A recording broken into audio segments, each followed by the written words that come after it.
Hello everyone, मैं मनीष पांडे और आप देख रहे हैं जीरो स्टडी पॉइंट। और आज मैं आपके लिए लेकर आया हूं क्लास 10 सीबीएसई बोर्ड का chapter number 3 pair of linear equation in two variables का मल्टीपल चॉइस क्वेश्चन, जो इस साल 2022-23 में बोर्ड एग्जाम देने वाले बच्चों के लिए बहुत ही ज्यादा इंपॉर्टेंट है। तो आइए देखते हैं pair of linear equation in two variables के कुछ इंपॉर्टेंट मल्टीपल चॉइस क्वेश्चन, जिसका पहला क्वेश्चन आपके पास है, if x equal to a y equal to b is the solution of the equation x minus y equal to 2 and x plus y equal to 4, then the value of a and y are. तो यहां बताया जा रहा है आपको कि अगर x की वैल्यू a है और y की वैल्यू b है और वो इस equation x minus y equal to 2 और x plus y equal to 4 का सोल्यूशन है, तब a और b की वैल्यू क्या होगी, इन चार ऑप्शन में से बताना है। तो आइए देखते हैं। सबसे पहले हमारे पास x minus y equal to 2 में अगर x के जगह पे a और y के जगह पे अगर हम b पुट करते हैं तो क्या मिलता है। x के जगह a पुट करेंगे तो a हो जाएगा, माइनस साइन है। y के जगह b पुट करेंगे तो b हो जाएगा, इक्वल टू 2 दिया है। और दूसरा इक्वेशन जो है आपके पास x plus y equal to 4 है, यानी x के जगह अगर मैं a लिखूंगा तो हो जाएगा a, प्लस साइन है तो प्लस साइन लगा देंगे, y के जगह पे b लिख लेंगे, इक्वल टू 6 है, सॉरी इक्वल टू 4 दिया हुआ है आपको। अब इनके सोल्यूशन से हमें a और b की वैल्यू मिल जाएगी। जो नॉर्मली दिख रहा है कि इक्वेशन नंबर फर्स्ट में और इक्वेशन नंबर सेकंड में b की वैल्यू अल्टरनेट है, यानी एक प्लस है और एक माइनस है। तो इन दोनों को डायरेक्टली अगर हम ऐड कर देते हैं तो प्लस माइनस बी कैंसिल हो जाएगा, a प्लस ए आपका हो जाएगा 2a इक्वल टू 4 प्लस 2 हो जा रहा है 6, देन a की वैल्यू हो जाएगा 6/2 जो कैंसिल होके 2 3 जा 6 आएगा, यानी x की वैल्यू आपकी 3 होगी। और यहाँ पे ऑप्शन में जो आपको दिख रहा होगा उसमें जो पहला नंबर दिखेगा वो x की वैल्यू यानी a की वैल्यू है यहाँ पे, और दूसरा नंबर जो है वो b की वैल्यू रहेगा। यहाँ पे अल्टरनेट नहीं करेंगे कि पहला वैल्यू b का हो जाए और दूसरा वैल्यू a का हो जाए, ऐसा नहीं है। हमेशा क्या होगा कि पहला वैल्यू हमेशा a का रहेगा और दूसरा वैल्यू b का रहेगा अकॉर्डिंग टू दिस क्वेश्चन। तो a की वैल्यू 3 मिली, यानी ये हो सकता है और ये हो सकता है, यानी a और c ऑप्शन दोनों दिख रहे हैं। अगर a और b c d में केवल एक ही जगह पे आपको 3 होता तो आपको दूसरा सवाल करने की जरूरत नहीं है और डायरेक्टली आप उसको a को या c को जो भी आंसर दे देते। बट यहाँ पे आपको दो जगह पे वो दिख गया 3 और 3 का आंसर। तो अब आते हैं हम b के ऑप्शन की ओर। तो b के लिए a की वैल्यू जो 3 है यहां पुट कर लीजिए।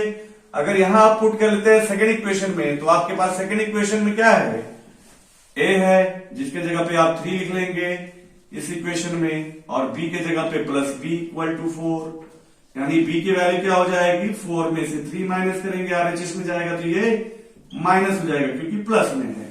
तो b की वैल्यू डायरेक्टली आपको 1 मिल जा रही है और a की वैल्यू 3 मिली थी। और ये ऑप्शन आपका ऑप्शन नंबर सी में दिया हुआ है, जहां पे a की वैल्यू 3 और b की वैल्यू 1 दिया गया है। तो इस प्रकार से ये आपका पहला क्वेश्चन का सोल्यूशन होता है। अब आइए देखते हैं क्वेश्चन नंबर 2 में। क्वेश्चन नंबर 2 में दिया है the solution of the equation 2x plus y minus 6 equal to 0 and 4x minus 2y minus 4 equal to 0 दिया है। तो यहां पे आपको 2x plus y minus 6 equal to 0 ये फर्स्ट इक्वेशन है, और 4x minus 2y minus 4 equal to 0 ये इक्वेशन नंबर 2 है। और जैसा कि आप जानते हैं कि linear equation in two variables को सॉल्व करने के लिए आपको 4 मेथड दिए गए हैं जो क्लास 10th में है। पहला मेथड ग्राफिकली है। अगर आपको ग्राफिकली सॉल्व करने की जरूरत नहीं है क्योंकि ग्राफिकली के लिए आपको ग्राफ पेपर चाहिए और क्वेश्चन में वो इंडिकेट होना चाहिए कि इसको ग्राफिकली सॉल्व करना है, बट यहां दिया नहीं है। बाकी के 3 मेथड में से सेकंड मेथड आपका हो जाता है सब्स्टिट्यूशन मेथड। सब्स्टिट्यूशन में x की वैल्यू को y के टर्म में लिखना, फिर उसको सेकंड में पुट करना इक्वेशन में, फिर सॉल्व करना। तीसरा मेथड होता है आपका एलिमिनेशन मेथड। एलिमिनेशन मेथड में आइदर x की वैल्यू या y की वैल्यू को आपको कॉमन बनाना होगा। और चौथा मेथड आपका होता है क्रॉस मल्टीप्लिकेशन मेथड। तो इसके बारे में हम बाद में बात करेंगे जब सब्जेक्टिव आएगा। यहां पे हमारे पास ऑब्जेक्टिव है और हमारे पास इसको कम समय में करने के लिए चाहिए क्योंकि ये सिर्फ एक नंबर के क्वेश्चन है। और इसे हम बहुत ही आसानी से कैसे सॉल्व करेंगे मैं बता रहा हूं, ध्यान दीजिएगा। हमें क्या करना है कि इसको ऑप्शन के बेस पे सॉल्व करेंगे।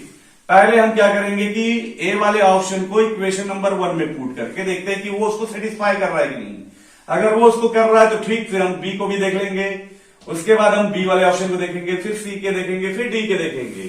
तो जहां पे वो सेटिस्फाई कर देगा वहीं पे हमारा रिजल्ट आ जाएगा। तो सबसे पहले देख लीजिए, एक एक्स की जगह पे 2 और वाई की जगह पे 4 दिया है, तो यहां पुट करने पे 2 इंटू एक्स की जगह पे हम 2 पुट कर लेते हैं, प्लस वाई की जगह पे 4 पुट कर लेते हैं, माइनस 6 इक्वल टू 0। तो यहाँ 2 2 जा 4 हो जा रहा है, प्लस 4 माइनस 6, यानी ये 8 होगा और माइनस 6 आपका 0 नहीं होगा, यानी ये आपका ऑप्शन नहीं होगा। अब ए ऑप्शन नहीं होगा तो बी की तरफ देखते हैं। अब बी वाले के लिए हम ट्राई करेंगे, तो बी वाले ऑप्शन में 4 दिया है एक्स की जगह पे और वाई की जगह पे 2 दिया है, यानी यहाँ पे जब नहीं हुआ ये कि एक्स के लिए पहला इक्वेशन, तो दूसरे को हम टच भी नहीं करेंगे। अब यहां आ जाते हैं, एक्स की वैल्यू आपको 4 दिया है, तो 2 इंटू 4 प्लस आपका हो जाएगा 2 माइनस 6, तो ये आपका 8 हो जा रहा है, प्लस 2 10। अब 10 में 6 माइनस होने पे 0 तो नहीं आएगा, यानी ये ऑप्शन भी आपका कैंसिल हो जा रहा है, यानी ये ऑप्शन बी भी आपका नहीं होगा। अब आते हैं सी वाले ऑप्शन में। सी वाले ऑप्शन में माइनस 2 दिया है एक्स की वैल्यू और 2 दिया है वाई की वैल्यू, तो 2 के साथ हम क्या करेंगे, माइनस 2 प्लस 2 लिखेंगे, वाई की जगह पे माइनस 6 इक्वल टू 0। तो ये हो जा रहा है माइनस 4 प्लस 2 माइनस 6, ये भी आपका 0 के बराबर नहीं आ रहा है। क्यों? क्योंकि माइनस 4 माइनस 6 माइनस 10 देगा और 2 जाएगा तो 8 बचेगा, जबकि यहाँ पे आरएचएस में 0 है, तो ये ऑप्शन भी आपका सही नहीं हो रहा है। और आपका फाइनली ऑप्शन जो है डी, वो सही हो जाएगा ऑटोमेटिक। कैसे होगा वो भी चेक कर लीजिए। यहां ये कंफर्म हो जाता है कि ए नहीं, बी नहीं, सी नहीं आंसर है, तो लास्ट ऑप्शन डी तो करेक्ट होना ही होना है। अब उसको भी चेक करना चाहो तो कर सकते हो, अदरवाइज आप आगे बढ़ सकते हो, क्योंकि वो कंफर्म होना ही है। अब देख लीजिए, 2 इंटू एक्स की जगह पे 2 पुट करिए, वाई की जगह पे 2, तो 2 2 जा 4 प्लस 2 6 हो रहा है, और 6 से 6 माइनस करने पे 0। ये पहले इक्वेशन को सेटिस्फाई किया, अब दूसरे को भी वो आंसर सेटिस्फाई करेगा। कैसे? देखिए, 4 इंटू एक्स की जगह पे 2 ले लीजिए वहां से, माइनस 2 इंटू वाई की जगह पे 2 माइनस 4, तो 4 2 जाइए 8 हो जा रहा है, माइनस 2 2 जा 4 माइनस 4, तो इन दोनों को माइनस माइनस प्लस होता है 8 8 0, यानी यही आपका ऑप्शन सेटिस्फाई कर रहा है। क्योंकि मैंने आपको पहले ही बता दिया था कि अगर ए नहीं सेटिस्फाई करेगा तो बी करेगा, बी नहीं करेगा तो सी करेगा, और सी नहीं करेगा तो डी को तो 100% करना ही है। तो इस प्रकार से आपने देखा क्वेश्चन नंबर 1 और 2 का सोल्यूशन। अब हम देखते हैं क्वेश्चन नंबर 3 और 4 का सोल्यूशन। तो आइए अब देखते हैं क्वेश्चन नंबर 3। क्वेश्चन नंबर 3 में दिया है the pair of equation y equal to 3 and y equal to 3 and y equal to 8 has, बोला है 1 सोल्यूशन होगा या 2 सोल्यूशन होगा या इन्फिनेटली सोल्यूशन होगा या नो सोल्यूशन होगा। तो यहां पे मैं आपको बता दूं कि यहां पे अगर हम इसे ग्राफिकली रिप्रेजेंट करेंगे तो y के लिए 3 अगर दिया है तो y1 y2 y3, वो लाइन इस प्रकार से पैरेलल हो जाएगा y3 पे, और 8 पे होगा तो वो 8 वाले पे जाकर फाइनली वो पैरेलल हो जाएगा, यानी x एक्सिस से दोनों ही लाइन पैरेलल हो रहे हैं, यानी ये दोनों लाइन आपस में क्या हो जा रहे हैं, पैरेलल हो रहे हैं। और जब दो लाइन आपस में पैरेलल होते हैं ग्राफिकली तो उसका सोल्यूशन होता है नो सोल्यूशन। इस चीज को याद रखिएगा। यहां पे मैं एक चीज और बता रहा हूं, ध्यान दीजिए आप। जब दो लाइन को अगर, यानी दो इक्वेशन को या पेयर ऑफ इक्वेशन को अगर हम रिप्रेजेंट करते हैं ग्राफ पे, तो ग्राफ पे अगर दोनों पॉइंट आपस में सिंगल पॉइंट पे इंटरसेक्ट करता है तो उसे हम बोलते हैं 1 सोल्यूशन, या जिसे आप लोग यूनिक सोल्यूशन भी कहते हैं।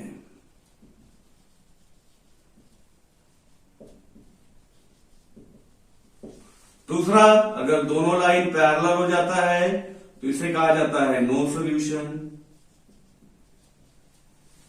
जिसे हम पैरेलल भी कहते हैं, यानी पैरेलल लाइन हो जाएगा दोनों। और तीसरा, अगर बोला है कि एक ही लाइन पे दोनों हो जाएगा तो इसको कहते हैं मेनी सोल्यूशन,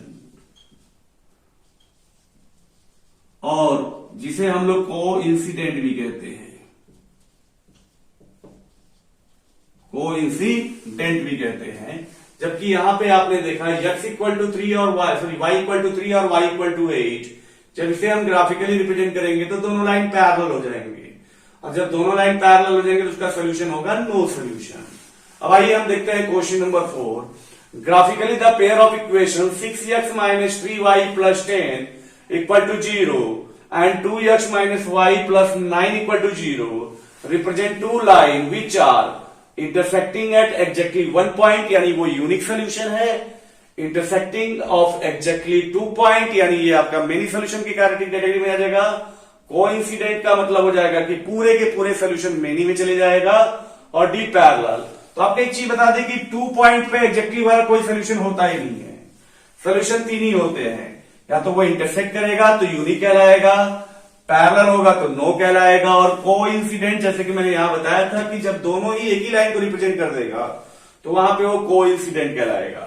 अब क्या इस क्वेश्चन के लिए क्या हम ग्राफिकली सोल्यूशन करें? अगर हम इसे ग्राफिकली सोल्यूशन करेंगे तो वो थोड़ा ज्यादा समय लेगा, इसलिए इनके जो कोएफिशिएंट होते हैं दोनों इक्वेशन, उनके रिगार्डिंग 3 सिचुएशन बनता है जो आपको बताएगा कि वो यूनिक सोल्यूशन होगा, मेनी सोल्यूशन होगा या नो सोल्यूशन होगा। तो आइए वो क्या कंडीशन होता है वो बताता हूं मैं।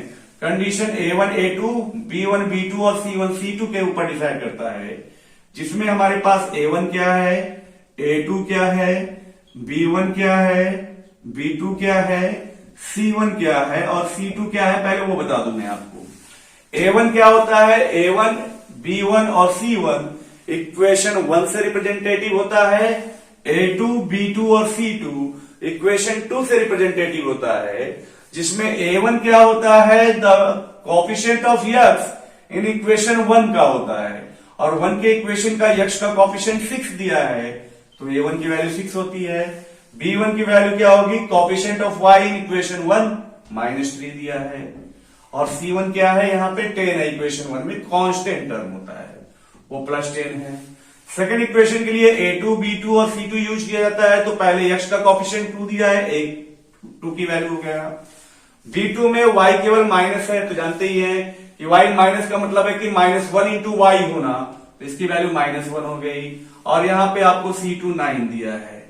अब इसमें आपको कंडीशन देखना है कि इनको डिवाइड करने पे क्या होता है, यानी इनके फ्रैक्शन पार्ट क्या होता है। 6/2 का पार्ट हो जाता है 2 से डिवाइड करने पे 3/1, और ये दोनों नेगेटिव है, पॉजिटिव हो जाएगा तो 3/1, और ये दोनों डिवाइड नहीं हो रहे हैं तो 10/9। तो यहां पे आपको जो कंडीशन मिला वो मिला आपको A1/A2 equal to B1/B2 is not equal to C1/C2। तो इस कंडीशन में आपका जो इक्वेशन होगा वो होगा नो सोल्यूशन। और नो सोल्यूशन के लिए मैंने आपको बताया था वो लाइन पैरेलल होते हैं। क्या होते हैं, वो लाइन आपके पैरेलल होते हैं जिसके सोल्यूशन नहीं होते हैं। तो ये कंडीशन आपको समझ में आ गया होगा। और भी 2 कंडीशन होते हैं, वो भी मैं आपको बता दूं कि वो बाकी के 2 कंडीशन क्या होते हैं। पहले आप ये समझ लीजिए कि नो सोल्यूशन का कंडीशन क्या होता है। A1/A2 equal to B1/B2 is not equal to C1/C2, वो नो सोल्यूशन का कंडीशन होता है। और अगर यहीं पे तीनों इक्वल हो जाता है तो वो हो जाता है मेनी सोल्यूशन के लिए। किसके लिए हो जाता है, मेनी सोल्यूशन के लिए। A1/A2 equal to B1/B2 equal to C1/C2 हो जाएगा, तो मेनी सोल्यूशन यानी कोइंसिडेंट हो जाता है। और तीसरा कंडीशन में हमारे पास केवल क्या होता है, A1/A2 is not equal to B1/B2, तो वो होता है यूनिक सोल्यूशन। वो क्या होता है, यूनिक सोल्यूशन, यानी जिसका रिजल्ट एक आएगा, यानी बोल सकते हैं कि इंटरसेक्टिंग ऑफ एग्जैक्टली 1 पॉइंट आएगा। तो मेरे ख्याल से क्वेश्चन नंबर 4 भी आपको कॉन्सेप्ट क्लियर हो गए हैं, जिसमें मैंने आपको तीनों condition according to coefficient of first equation and second equation आपको बताया। तो उम्मीद करता हूं कि ये क्वेश्चन आपको समझ में आया होगा। और अगर ग्राफिकली रिप्रेजेंटेशन या विदाउट सोल्यूशन आपको पूछ दे कि which type of solution does the given equation है, तो मेरे ख्याल से आप इस कंडीशन के हिसाब से सॉल्व कर पाएंगे। अब आते हैं हम अगले क्वेश्चन नंबर 5 और 6 की ओर।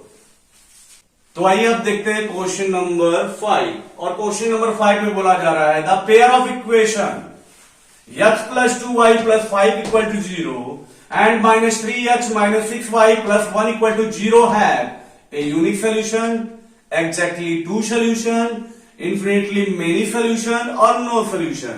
जैसे कि इससे पहले मैंने आपको कंडीशन बता दिया था, वो कंडीशन एक बार और रिपीट कर रहा हूं, इसके बाद आप आसानी से जान जाएंगे कि किस प्रकार का सोल्यूशन होगा। जैसे कि मैंने आपको बताया था इससे पिछले क्वेश्चन में a1/a2 equal to b1/b2 equal to c1/c2 अगर हो जाएगा तो यहां पे आपका इसका सोल्यूशन हो जाएगा मेनी सोल्यूशन। मेनी सोल्यूशन का मतलब हो जाएगा आपका इंफिनिटली मेनी सोल्यूशन हो जाएगा। दूसरा कंडीशन a1/a2 इक्वल होगा b1/b2 से बट नॉट इक्वल होगा c1/c2 से, तो ऐसे कंडीशन में बोलेंगे नो सोल्यूशन, यानी इसका कोई भी सोल्यूशन नहीं होगा और ये लाइन पैरेलल हो जाता है और मेनी सोल्यूशन का कॉन्सिस्टेंट हो जाता है, सॉरी कोइंसिडेंट हो जाता है। वो भी मैं लिख देता हूं यहां पे ही ताकि याद रहेगा आपको। कॉन्सिडेंट, कॉन्सिडेंट का मतलब है कि दोनों लाइन का सोल्यूशन एक ही लाइन हो जाएगा। नो सोल्यूशन का मतलब पैरेलल लाइन हो जाता है। और तीसरा होता है a1/a2 is not equal to b1/b2। ऐसे कंडीशन में उसका यूनिक सोल्यूशन हो जाता है। यूनिक सोल्यूशन का मतलब हो जाएगा कि इसके केवल एक ही सोल्यूशन होंगे जिसको हम बोलेंगे इंटरसेक्टिंग एट ए पॉइंट, यानी एक पॉइंट पे वो इंटरसेक्ट करेगा। तो ये तीनों कंडीशन में हमें चेक करना है कि ये दोनों इक्वेशन किस कंडीशन को फॉलो कर रहा है और उसके बाद आपको आंसर मिल जाएगा। तो आइए देखते हैं कि वो किस कंडीशन को फॉलो कर रहा है। सबसे पहले हम लिखते हैं, इससे पहले मैंने आपको बता दिया है कि a1/a2 क्या होता है, b1/b2 क्या होता है, c1/c2 क्या होता है। तो a1 क्या होता है फर्स्ट इक्वेशन के x का कोफिशिएंट, b1 होता है आपका y का कोफिशिएंट का, सॉरी कोफिशिएंट होता है फर्स्ट इक्वेशन का, c1 कांस्टेंट टर्म होता है फर्स्ट इक्वेशन का, a2 होता है आपका x का कोफिशिएंट सेकेंड इक्वेशन का, b2 होता है आपका y का कोफिशिएंट सेकेंड इक्वेशन का और c3 होता है आपका कांस्टेंट टर्म सेकेंड इक्वेशन का। तो यहां देखते हैं हमारे पास a1/a2 क्या दिया है। a1/a2 में a1 की वैल्यू 1 है और a2 की वैल्यू जो है आपके पास -3 है, यानी ये फ्रैक्शन 1/-3 बोल सकते हैं या -1/3 है। b1/b2 आपको क्या दिया है वो भी देख लेते हैं। b1 में आपको 2y दिया है यानी 2 है और यहाँ पे -6 है, इसे भी हम डिवाइड करेंगे तो हो जाएगा 1/-3। चलिए भी आपका इक्वल हो गया। अब c1/c2 क्या दिया है, c1 में आपका 5 है और 1 है, तो 5/1। तो आपने देखा यहाँ पे कि a1/a2 इक्वल है b1/b2 से बट c1/c2 से इक्वल नहीं है। तो ये कंडीशन मैंने आपको बताया था क्या होगा, नो सोल्यूशन का होगा, यानी इस इक्वेशन का कोई सोल्यूशन आपको नहीं मिलेगा जब आप उसको किसी भी मेथड से करने की कोशिश क्यों ना करें, आपको रिजल्ट में कोई भी सोल्यूशन नहीं मिलेगा। तो इसका सोल्यूशन हो जा रहा है नो सोल्यूशन। तो इस प्रकार से आपको समझ में आ गया होगा कि किस प्रकार से इक्वेशन के कंडीशन को हम जान पाएंगे विदाउट उसको सॉल्व किए हुए। अब आते हैं अगले क्वेश्चन में। क्वेश्चन नंबर 6 में दिया है if a pair of equation is consistent, इस नाम को याद रखिएगा, कॉन्सिस्टेंट। और इससे पहले मैंने आपको कोइंसिडेंट ये वाला नाम बताया था। तो कॉन्सिस्टेंट क्या होता है, बोला है if the pair of equation is consistent then the line will be, क्या होगा, पैरेलल होगा, ऑलवेज कॉन्सिडेंट हो जाएगा, इंटरसेक्टिंग और कॉन्सिडेंट हो जाएगा या ऑलवेज इंटरसेक्टिंग होगा। तो बता दें कि कॉन्सिस्टेंट का मतलब है कि मिनिमम आपको सोल्यूशन मिल जाने हैं, चाहे वो एक के रूप में सोल्यूशन हो चाहे बहुत के रूप में हो, यानी एक हो या मेनी हो, तो उसको कॉन्सिस्टेंट कहते हैं, यानी सोल्यूशन मिलना। और जो सोल्यूशन नहीं मिलेगा यानी पैरेलल लाइन जो है उसके लिए बोलेंगे इनकॉन्सिस्टेंट। इनकॉन्सिस्टेंट का मतलब वो लाइन पैरेलल हो जाएगा, यानी इसका कोई भी सोल्यूशन नहीं होगा। तो इसके रिगार्डिंग कॉन्सिस्टेंट का मतलब होता है कि वो लाइन इंटरसेक्ट करेगा, यानी वन सोल्यूशन भी हो सकता है और मेनी भी हो सकता है। मगर यहाँ ऑलवेज बोला है कॉन्सिस्टेंट मतलब इंटरसेक्ट की बात ही नहीं है, और यहाँ ऑलवेज इंटरसेक्टिंग बोला है यानी कि कोइंसिडेंट की बात ही नहीं है। जबकि कॉन्सिस्टेंट में क्या होगा, लाइन इंटरसेक्ट भी करेगा और कोइंसिडेंट भी हो सकता है, दोनों में से कोई ना कोई जरूर होगा। तो इस प्रकार से आपने देखा क्वेश्चन नंबर 5 और 6 का सोल्यूशन। अब हम आते हैं क्वेश्चन नंबर 7 और 8 की तरफ।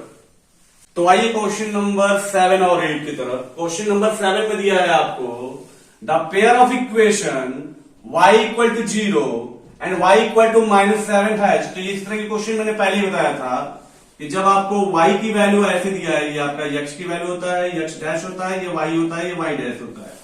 पहले आपको y इक्वल टू 0 दिया है, तो y इक्वल टू 0 ये पॉइंट मिला, यानी अगर x की वैल्यू 1 लेंगे या 2 लेंगे, कोई भी लेंगे, तो आपका लाइन ये बनेगा उसका, यानी y की वैल्यू कांस्टेंट रहेगी, x की वैल्यू आप फ्लेक्सिबल कुछ भी लिखेंगे। दूसरे में y इक्वल टू -7 है, तो -7 नीचे रहेगा, तो इस प्रकार से आपका -7 की तरफ जाएगा, यानी वो क्या होगा, दोनों लाइन आपके पैरेलल हो जाएंगे। यानी इस चीज को आपको ध्यान देना है कि दोनों ही इक्वेशन में केवल y की वैल्यू दिया रहेगा तो वो लाइन पैरेलल ही होने हैं, वो किसी भी कंडीशन में इंटरसेक्ट नहीं हो सकते हैं। और उसका सोल्यूशन सीधे नो सोल्यूशन देखते हुए बोल देंगे। कब बोलेंगे, आइदर दोनों की वैल्यू y की ही दे देगा, x दिया ही नहीं रहेगा, या दोनों ही x के रूप में दे देगा, y देगा ही नहीं। तो ऐसे कंडीशन में वो आपस में पैरेलल होंगे और उसका कोई सोल्यूशन नहीं होता है।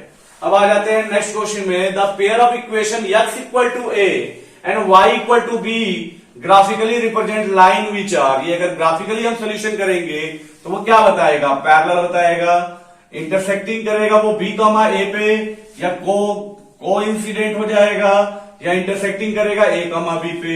तो पैरेलल का मतलब जानती है, दोनों लाइन आपस में पैरेलल हो जाएगा, और को इंसिडेंट का मतलब होता है कि दोनों लाइन यानी दोनों इक्वेशन सेम लाइन को रिप्रेजेंट करेगा, और इंटरसेक्टिंग जानते ही है। तो आइए हम लोग देखते हैं इसका सोल्यूशन क्या होगा ग्राफिकली नॉर्मल एक वे में। अगर x की वैल्यू a दिया है तो मान लेते हैं x की वैल्यू a होगा, यहाँ पे पॉजिटिव अगर है तो, और y यहाँ पे 0 हो जाएगा, और हमारा इक्वेशन इस प्रकार से आएगा। दूसरा लाइन बोला जा रहा है आपको कि y इक्वल टू b है, तो मान लेते हैं y b की वैल्यू यहां पे आया, और इसके लिए जब हम x की वैल्यू कुछ भी रखेंगे तो y की वैल्यू इस प्रकार से जाएगा, और दोनों इंटरसेक्ट कहां किया, इस पॉइंट पे, और इस पॉइंट पे इंटरसेक्ट करने पे ये x की वैल्यू क्या है, a, और y की वैल्यू b है।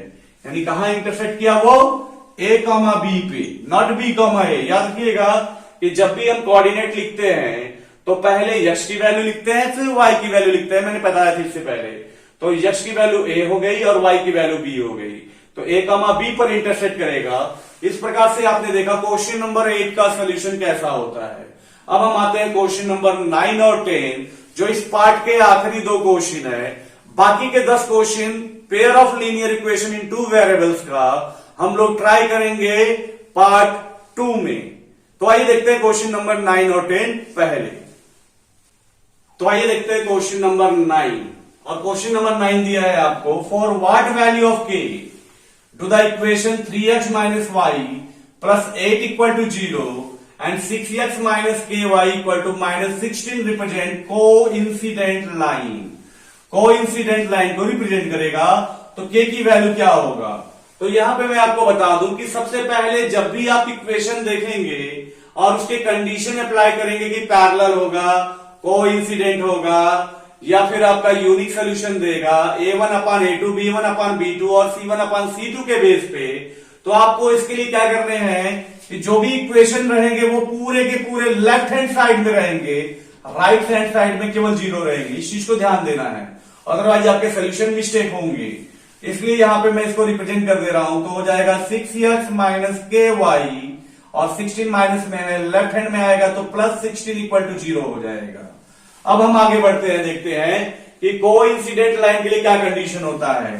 तो मैंने आपको बताया था, याद होगा कि if solution of the equation, if solution of the equation has coincident, coincident का मतलब मेनी सोल्यूशन होगा, तो क्या होगा, a1 upon a2 equal to b1 upon b2 equal to c1 upon c2, यानी तीनों इक्वल होंगे। तो क्या हो जाएगा, बोलेंगे कि if solution of the given equation has coincident, it means a1 upon a2 equal to b1 upon b2 equal to c1 upon c2 होगा। तो आइए देखते हैं कि k की वैल्यू क्या होगी। a1 की वैल्यू आपको फर्स्ट इक्वेशन से दिख रहा है 3, a2 यहां से आपको दिख रहा है 6 है अपान में, यहां पे आपको -1 है y की वैल्यू के साथ, यहां पे -k है, यहाँ पे आपको 8 है और यहाँ पे आपको 16 है। सभी लोग जानते हैं कि ये 1/2 हो जाएगा, ये भी 8 2 16 यानी कि आपका हो जाएगा 1/2। अब चाहे इस साइड से सॉल्व कर लो चाहे उस साइड से सॉल्व कर लो, k की वैल्यू क्या हो जाएगी, माइनस इंटू माइनस प्लस हो जाएगा। k के साथ यहाँ इंटू करेंगे तो k हो जाएगा और 1 इंटू 2 इक्वल टू 2, यानी k की वैल्यू डायरेक्टली सिंपल सा 2 आ रहा है। यानी यहाँ पे ज्यादा आपको मेहनत करने की जरूरत भी नहीं पड़ी। अदरवाइज आपका जो भी सोल्यूशन होता चाहे इस साइड से चाहे उस साइड से सेम आता, तो वो क्रॉस मल्टीप्लाई करके आप सॉल्व कर सकते थे। अब आते हैं क्वेश्चन नंबर 10 में। If the line given by 3x plus 2y equal to 2 and 2x plus 5y plus 1 equal to 0 are parallel. यहाँ पे पैरेलल लाइन दिया है, तो पैरेलल लाइन का कंडीशन भी मैं बताऊंगा, लेकिन उससे पहले मैंने आपको बताया था कि हमें क्या करना है कि इस प्रकार के कंडीशन के लिए हमें जो इक्वेशन होता है वो पूरे के पूरे लेफ्ट हैंड साइड में रखेंगे। जैसे ये इक्वेशन दिया है तो 2 को हमें इधर शिफ्ट करना होगा, तो इसका इक्वेशन हम ऐसे लिख देते हैं 3x प्लस 2ky माइनस हो जाएगा 2 इक्वल टू 0, क्योंकि 2 प्लस में है, लेफ्ट हैंड में आएगा तो माइनस में हो जाएगा। अब आइए पैरेलल लाइन के लिए बताएंगे। क्या बताएंगे, if solution of the equation has parallel then क्या मिलेगा आपको, a1/a2 इक्वल हो जाएगा b1/b2 से, बट नॉट इक्वल होगा c1/c2 से। तो यहां पे हम देखेंगे कि a1 की वैल्यू क्या दिया है आपका 3 है, a2 की वैल्यू क्या है 2 है, b1 की वैल्यू क्या है 2k है, y का कोएफिशिएंट 2k है, b2 की वैल्यू क्या है यहां 5 दिया है, और नॉट इक्वल में c1 की वैल्यू क्या है -2 है, और इस साइड में 1 है जो इसके इक्वल होंगे ही नहीं। हाँ, और हमें सॉल्यूशन इन्हीं से करना है, उसको देखना भी नहीं है नॉट इक्वल का क्या कंडीशन है। तो इस साइड में आपको क्रॉस मल्टीप्लाई करने पे हो जाएगा 2 इंटू 2 4k इक्वल टू 5 3 जा 15, देन k की वैल्यू हो जाएगा 15, 4 मल्टीप्लाई में है, राइट हैंड साइड में जाएगा तो डिवाइड में हो जाएगा। यानी आपका सोल्यूशन ऑप्शन नंबर सी 15/4 आएगा, जो आपको समझ में आ गया होगा। तो आपने देखा कि क्वेश्चन नंबर 1 से 10 का solution pair of linear equation in 2 variables, बाकी के 10 क्वेश्चन हम लोग पार्ट 2 में सॉल्व करेंगे।